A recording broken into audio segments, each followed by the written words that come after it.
결국 에버튼이 프랭크 램파드 감독을 경질했습니다. 방금 전에 공식 발표가 나왔는데요. 램파드 감독의 후임으로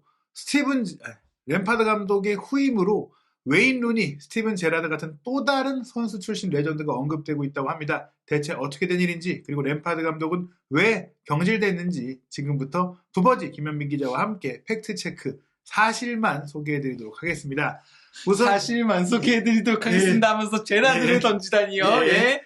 일단은 램파드 감독이 경질됐는데요. 영국 현지 시간으로는 1월 23일 월요일 밤, 그러니까 저희가 토트넘과 풀럼의 경기를 보던 시점에 이제 이 발표가 나왔어요. 한국 시간으로는 1월 24일 화요일 새벽에 나온 소식인데요. 사실 하루 전에 영국의 공신력 높은 매체들에서 곧 경질 발표가 있을 것이다, 결론은 내려졌다, 뭐 이렇게 좀 얘기가 나왔죠. 하루 전보다도 웨스트햄과 에버튼의 경기가 있었던 이틀 전에 이제 경기 끝나자마자 램파드 감독 경질될 거다, 이런 얘기들이 나왔었죠. 예, 그래서 이제 그 웨스트햄과의 경기가 끝나고 기자들이 다 이제 모시리 구단주한테 달려갔었어요.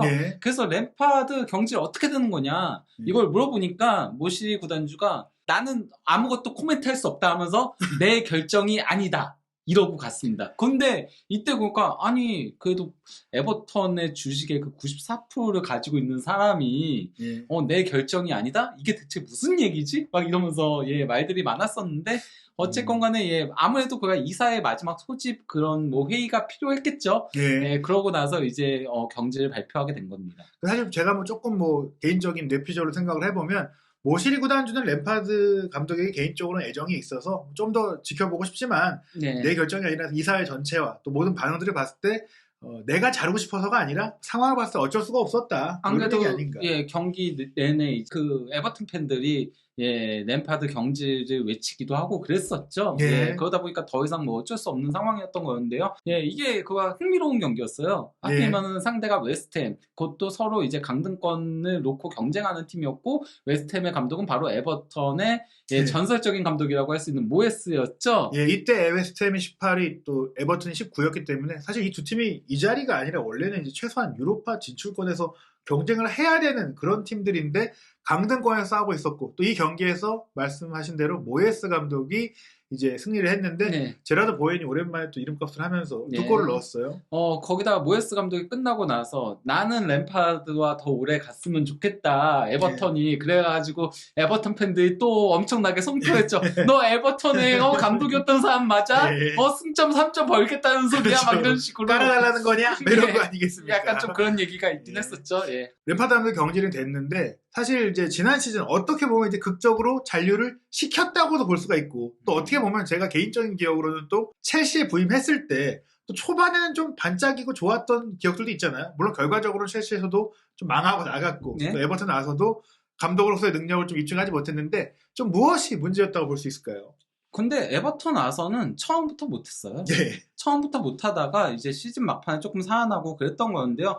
일단 그 에버턴 자체가 많이 흔들리고 있긴 하죠. 그 안첼로티 감독이 떠난 이후에는 계속 이제 무너지고 있는 건데요. 안첼로티 감독이 런했죠, 말 그대로. 레알 마드리드의 제의를 받고서는 하메스도 버리고 혼자 레알 마드리드 가버려가지고, 하메스도 그래서 그때 뭐 팀을 떠나 있기도 하고 조금 그런 문제들이 많으면서, 그러면서 뭐 라파 베니테스라던가 뭐 데려오면서 어떻게 수습 하나 했으나 여전히 성적을 끌어올리지 못했고, 그러면서 또 이제 램파드 감독이 중도에 부임하게 되는 이런 혼란의 시기를 보내게 됐던 거였는데요. 사실 그 전에 순위를 보면은 에버턴이 말씀드린 대로 5위권, 최소한 10위권 내에 들던 팀인데, 또 안첼로티 감독이 왔을 때도 사실 막판에 조금 흔들려서 그렇지 경기력도 좋았고 또 상위권을 노릴 수 있는 그런 호평을 받고 있었다가 이제 갑자기 모든 걸 설계해놓고 그냥 떠나버리면서 에버턴이 약간 공중분해되는 그런 느낌이 됐어요. 하메스, 알랑, 그리고 두쿠레 같이 안첼로티 감독이 영입했던 선수들이 붕 떠버렸죠. 사실 그 세 명이 너무 잘했었잖아요, 안첼로티랑 함께 할 때. 근데 이제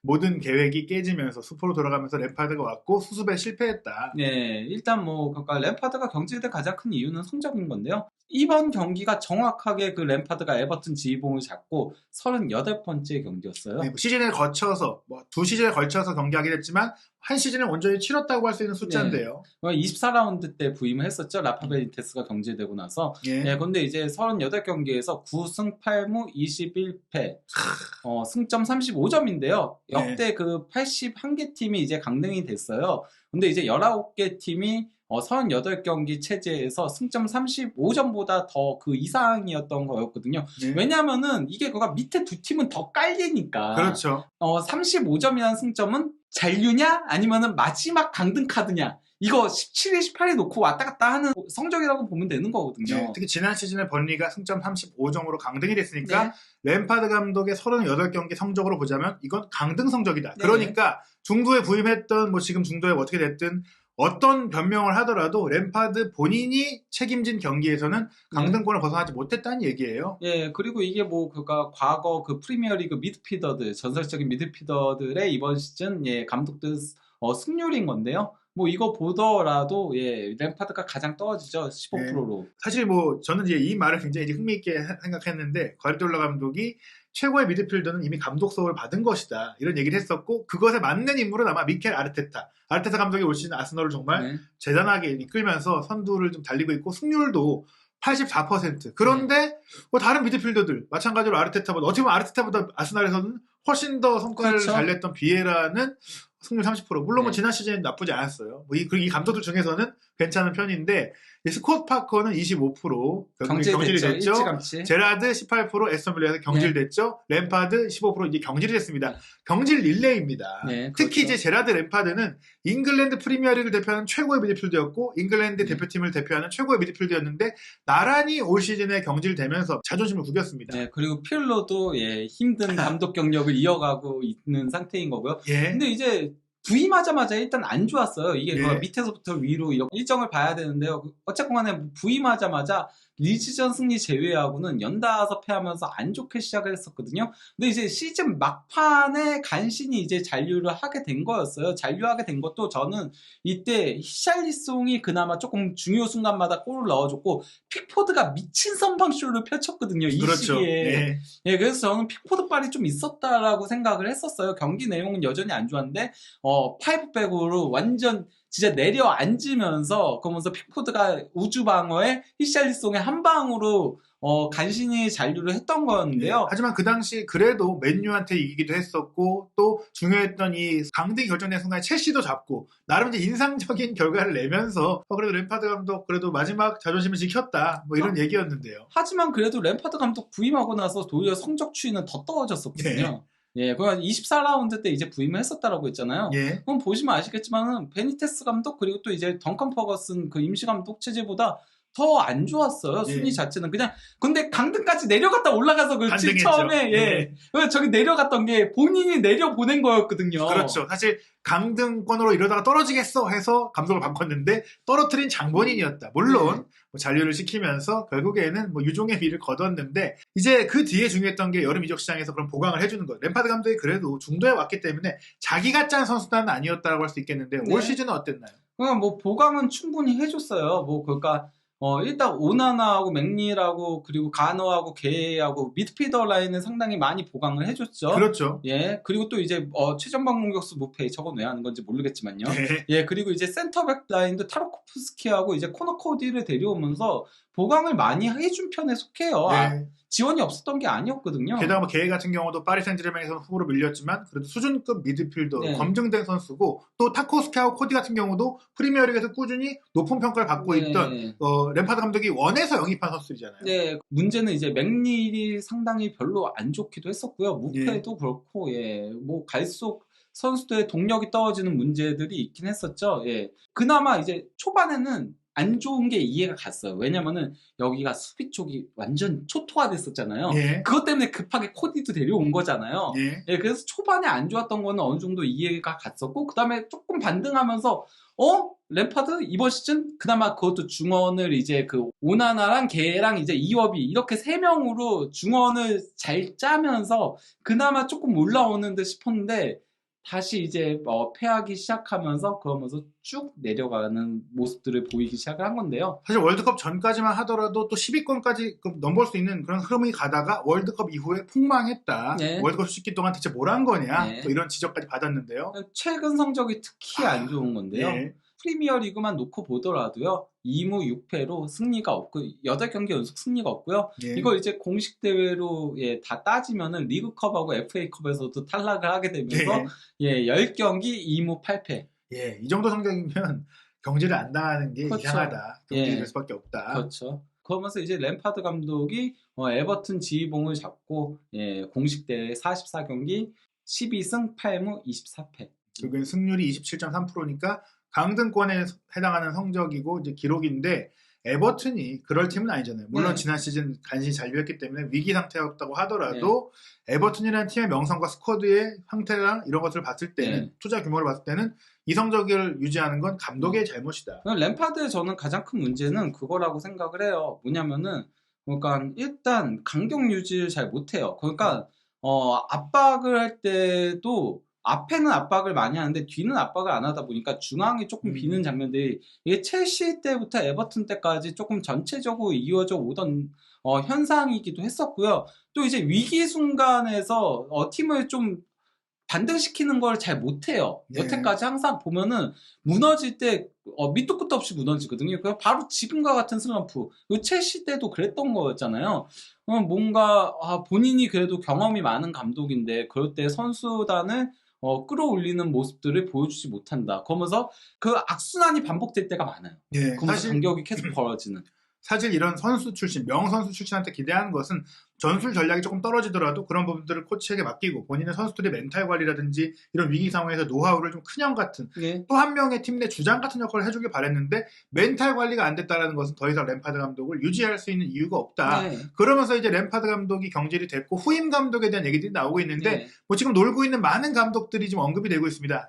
에버튼 출신인 루니 얘기도 있고 또 이제 하위권 팀을 잘 끌어올렸던 션 다이시라든지 또 뭐 프리미어리그에서 온갖 그 다양한 경험을 쌓은 뭐 스티브 브루스, 리즈 유나이티드를 떠난 비엘사 여기에 제라드의 이름이 있어요. 그리고 모예스까지 있고 솔샤르 알라다이스 있는데 가장 주목할 게 제라드입니다. 이게 제라드는 리버풀 레전드 에버턴과 머지사이드 더비를 했던 인물인데 물론 베니테스가 갔기 때문에 제라드라고 못 갈 소냐 하는데 이게 어떻게 나온 건가요? 이건 그냥 리스트들 그냥 쫙 뽑은 거라고 생각하고요. 이거는 그렇게 현실적인 리스트도 아니고 제라드가 가지도 않을 겁니다. 제라드는 리버풀의 심장이기 때문에 그렇죠. 상징성 자체가 다르기 때문에 설령 에버튼이 제라드한테 뭐 제의를 하더라도 제라드도 안 받을 거고요. 애초에 에버튼이 현 시점에 제라드를 선임할 이유도 없어요. 그렇죠. 지금은 위기를 극복해내야 되는 상황인 거거든요. 그러니까 경험 많은 감독들을 데려오겠죠. 물론 뭐 베스트라면은 비엘사긴 하겠지만은 물론 뭐 모에스도 있긴 하지만 모에스는 현재 웨스트햄 감독이니까 모에스는 애초에 노내고 그리고 이제 비엘사 같은 경우가 가장 어쨌건 간에 여기 리스트 중에서 좋은 감독이라고 할 수 있지만은 비엘사도 저는 말참 그렇게 쉽진 않을 거라고 생각을 하거든요. 그렇죠. 현재 뭐 멕시코 대표팀 감독 얘기도 나오고 있고 하기 때문에 그러면은 이제 잔류에 조금 능숙한 감독들을 부임할 가능성이 높지 않나라고 생각을 하는데 사실 이제 제라드 감독도 에스턴 빌라를 강등 위기로 몰고 가면서 경질이 된 사람인데 그런 사람을 데려온 것 자체는 화제성의 측면 말고는 뭐 이제 램파드 나가고 제라드 오네 뭐 이런 그 이슈성 외에는 실질적인 대안이 안 됩니다. 그냥 위기 관리 능력을 보여주지 못했죠. 제라드 같은 경우도 그 레인저스에서 뭐 스코틀랜드 리그 무패 우승을 하긴 했지만은 그건 위기 관리 능력이 아닌 우리 잘 나갈 때 성적이었던 거고 무너졌을 때 거기서 반등하는 모습을 못 보여줬던 데다가 심지어 그때는 그 비디라고 현재 마이클 비디하고 실질적인 전술을 다 짰었다는 얘기들이 있죠. 그 마이클 빌이 에스턴 빌라에 함께 사실 제라드 감독의 코치로 왔다가 그래서 초반에 잘하다가 그 빌 코치가 이제 퀸즈파크 레인저스 감독으로 가서 제라드는 망하고 퀸즈파크 레인저스는 잘 나가다가 또 퀸즈파크 레인저스도 이 빌 감독이 또 시즌 중에 떠났어요. 레인저스 감독이 결국 됐습니다. 그러면서 또 퀸즈파크 레인저스도 성적이 떨어지는 감독의 영향이 크다는 걸 보여줬기 때문에 현 시점에서 이제 에버튼이 좀 실제 고려할 수 있는 감독 리스트 아무래도 영국 공영방송 BBC가 이제 꼽은 요 리스트 정도가 좀 신빙성이 있을 것 같은데요. 그러니까 뭐 비에사하고 션다이시하고 이제 웨인 루니를 예상을 했고요. 또 이제 스카이 스포츠 같은 경우도 비에사하고 션다이시를 얘기를 했거든요. 루니가 가장 상징성은 있다라고 생각을 해요. 에버튼 입장에서. 왜냐면 에버튼이 키운 아이기도 하고 그리고 뭐 더비 카운티에서 나름 전 능력을 보여줬다라고 생각을 하거든요. 하지만은 루니 역시도 지금의 위기를 극복할 만한 감독은 아니다. 그렇기 때문에 저는 아마도 션다이시로 가면서 이번 시즌 위기를 일단 극복한 다음에 다음 시즌이나 아니면 다다음 시즌 시작할 때 이제 루니를 통해서 아예 그렇게 새롭게 변화를 가져가는 방향으로 가는 게 맞지 않나라고 생각을 합니다. 예, 실제로 에버튼 같은 경우도 말씀드린 대로 프리미어리그 내에서 규모가 꽤 있는 팀이기 때문에 네. 감독의 이름값도 신경을 쓰고 그러다 보니까 조금 이런 스타 선수 출신의 이름들이 오르내리는데 그 중에서도 능력이 가장 좋다고 할 수 있는 현재의 후보는 웨인 루니다. 다만 일단 올 시즌에 괜히 또 루니를 먼저 데려왔다가 루니랑 함께 강등돼 버리면 그것만큼 또 치욕스럽고 안 좋은 결과가 없거든요. 네. 그래서 루니는 좀 아껴놨다가 일단은 션 다이시를 좀 데리고 뭔가 네. 좀 위기를 수습할 가능성이 현재로서는 높다. 물론 션 다이시가 이제 오퍼를 뭐 수락을 해야 되겠고 협상이 진행돼야 되겠지만 네. 물론 오퍼 가면은 션 다이시는 맡을 것 같아요. 아니 그리고 어쨌건 베스트는 비엘사라고 보이기 때문에 비엘사한테 가장 먼저 오퍼를 그렇죠. 하긴 할 거예요. 근데 예. 이제 비엘사가 과연 그걸 받아들일지에 대한 여부가 저는 불투명하다라고 생각을 예, 해가지고 실제로 비엘사 감독은 또 원하는 축구 철학이 확고하고 그 네. 축구에 맞는 선수들이 있느냐도 봐야 되는데 지금 중도에 와서 이런 소방수 그렇죠. 역할을 잘하는 감독이 아니에요. 저도요. 프리시즌을 함께 하면서 본인이 플랜 A를 설계하는 감독인데 그 철학이 확고하잖아요. 예. 그래서 중도 부임을 안 하려고 할 것 같기 때문에 그렇죠. 예. 게다가 이제 현재는 말씀하신 대로 멕시코 대표팀과 좀 밀도 있게 연결이 되고 있고 저희가 다른 이전 영상에서 한국 대표팀 얘기 그건 드렸지만은 아니고요. 예. 그건 이력서가 왔던 것이고 또 한참 전의 얘기예요. 네. 지금 밀러 위원장 체제에서는 비엘사는 현재 뭐 선상이 없다라고 보시면 네. 될 것 같습니다. 그래서 현재로서는 일단 에버튼은 아마도 비엘사한테 연락을 해보고 안 되면 션다이시 가보고 네. 션다이시가 될 가능성이 있다. 예. 게다가 이제 에버튼이 지금 감독을 경질할 수밖에 없는 게 지금 앞으로 이어질 일정도 첩첩산중이고 이 일정을 램파드 감독과 함께 버틸 자신이 없다. 게다가 이제 새 감독이 안 온다고 하더라도 던컨 퍼거슨 대행 체제로 할 경우 뭐 좋았던 점도 있고 무엇보다 감독 교체는 좀 극약 처방으로서 선수들을 조금 깨울 수도 있잖아요. 네. 차라리 램파드 같은 경우는 확실하게 수비 뭐 이런 강점이 있는 감독은 아니기 때문에 차라리 뭐 던컨 퍼거슨 같은 경우는 그 임시 감독했을 때 막 맨유도 잡고 이랬었잖아요. 은근 그 모예스의 축구 철학을 거의 그대로 계승받은 감독이어서 그런 부분에 있어서 더 힘을 발휘할 가능성도 있다고 보고 또 지금 같은 일정과 아스날, 리버풀 이렇게 이어지는 일정이라면은 차라리 뭐 던컨 퍼거슨이라던가 아니면 션다이시가 더 맞지 않나 싶은 생각도 들긴 해요. 확실한 실리축구, 확실한 선수들 네, 후역습으로 롱볼 축구. 나간다. 네. 2월 4일 토요일 저녁 9시 30분에 아스날과의 경기가 있는데 지금 이 시점에 경질을 한 게 굉장히 좋은 타이밍이에요. 왜냐하면 에버튼은 FA컵에서 탈락을 했기 때문에 FA컵 경기가 열리는 주간에 휴식을 합니다. 네. 그러니까 지금 새 감독을 데려와서 어느 정도 준비 기간과 훈련 기간을 줄 수가 있다. 네. 이번이 아주 좋은 타이밍이었다고 볼 수 있겠습니다. 근데 정말 저는 가능성이 1%도 없다라고 개인적으로 생각을 하고 있지만 제라드가 부임하면 제라드 오자마자 리버풀 머지사이드 더비네요. 네. 야 난리 네. 나겠다 진짜. 베라드가 정말 지금 솔직히 이제 일만의 가능성을 보자면 에스턴 빌라에서 좀 불명예스럽게 경질이 됐기 때문에 빨리 명예 회복을 하고 싶은데 솔직히 프리미어리그에서 개인적으로 앞으로 오퍼가 오기 힘들다고 보거든요. 근데 정말 급한 에버튼이 여러 가지로 리버풀과의 머지사이드 더비를 앞두고 흥미를 만들고 또 어떤 그 이슈를 만들면서 정신적인 점에서 리버풀이 타격이 올 수 있어요. 이 제라드가 저기 에버튼을 가? 그러면 이제 많이 멘붕이 오겠죠. 그런 네. 것들을 노리는 0.1% 정도의 가능성. 근데 이슈만 만들다가 강등되는 거 아니에요? 예, 그러다가 이슈는 만들 수 있습니다. 이슈가 될 수 있는데 과연 에버튼이 후임 감독 대체 어떤 임무로 선임할지 그 선임 소식 나오는 대로 또한 그 감독과 에버튼의 전망에 대해서 도버디 김현민 기자와 함께 디테일하게 분석해드리도록 하겠습니다.